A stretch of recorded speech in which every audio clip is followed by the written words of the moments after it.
के कई नेताओं को देखा। इनकी सांसद बांसुरी स्वराज बीच जनगणमन के बीच इधर उधर भागती हुई हमें दिखी थी। इसके बाद उन्होंने कहा नहीं, मैं कुछ बताने गई थी, कुछ ठीक से करने गई थी। उसके अलावा जब वंदे मातरम दिल्ली सरकार के कार्यक्रमों के अंदर चलाया गया तो रेखा गुप्ता जी के ऊपर जूम करके देखा गया कि वो नहीं गा रही थी, उन्हें आता नहीं था। और उनके साथ जो बाकी भी जो इनकी सरकार के लोग हैं उनको भी वंदे मातरम नहीं आता था। और वंदे मातरम जनरली शुरुआत की कुछ लाइनें सबको याद हैं, जनगणमन पूरा याद है क्योंकि स्कूलों के अंदर हमेशा से पूरा जनगणमन गाया जाता है। आप 12 साल तक गाते हैं तो आपको याद होता है। इन चीज़ों को लेके राजनीति करना भारतीय जनता पार्टी का छोटापन दिखाता है और भारतीय जनता पार्टी के पास मुद्दे खत्म हो गए हैं, इसलिए नए नए झूठे मुद्दे बनाकर राजनीति करने की कोशिश कर रहे हैं। मगर अब देश जो है इन चक्करों में नहीं आएगा। जी, एक और खबर आई कि राहुल गांधी मल्लिकार्जुन खड़गे कल इसलिए नहीं गए क्योंकि उन्हें सीट को लेकर आपत्ति थी कि कहीं पीछे की सीट फिर से न दी जाए। हालांकि सरकार की तरफ से उन्हें बताया गया था कि जो प्रोटोकॉल के तहत सीट एलोकेट होती है एलओपी को वही। देखिए, मुझे नहीं मालूम कि वो क्यों नहीं गए, बट कल मेरा अंदाजा यही था कि अगर आप अपोजिशन पार्टीज को बेइज्जत करेंगे,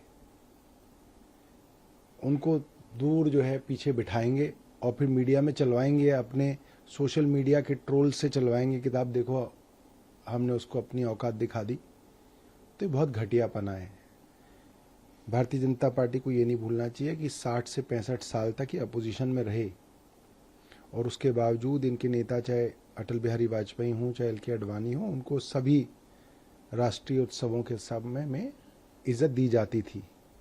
मगर जो घटियापना भारतीय जनता पार्टी की नई राजनीति के अंदर दिख रहा है वो पहले नहीं देखा गया। और ये जो बोया है इनको काटना भी पड़ेगा। मैं आपको दिखाऊंगा कैसे अमित शाह को इसी तरीके से बेइज्जत किया जाएगा कुछ वर्षों बाद, और अमित शाह भी आना बंद कर देंगे कार्यक्रमों में, क्योंकि जो काम अमित शाह ने किया है उस सब की भरपाई जो है अपोजिशन पार्टियां कराएंगी और इसी तरीके से बेइज्जत किया जाएगा उनको भी। झारखंड में अभी भी प्रोटेस्ट चल रहा है और स्टूडेंट्स ने अब नई एक तरह से वो अपील की है कि वहाँ के मुख्यमंत्री उनका पुतलादहन करेंगे और कांग्रेस से अपील की है कि कांग्रेस वहाँ से अपना समर्थन वापस ले और मुख्यमंत्री हेमंत सोरेन इस्तीफा दें। देखिए, मेरा मानना ये है कि कल देश के करीब 300 स्कूलों के अंदर जेन अल्फा का आंदोलन चल रहा है, झारखंड के अंदर जेन जी का आंदोलन चल रहा है।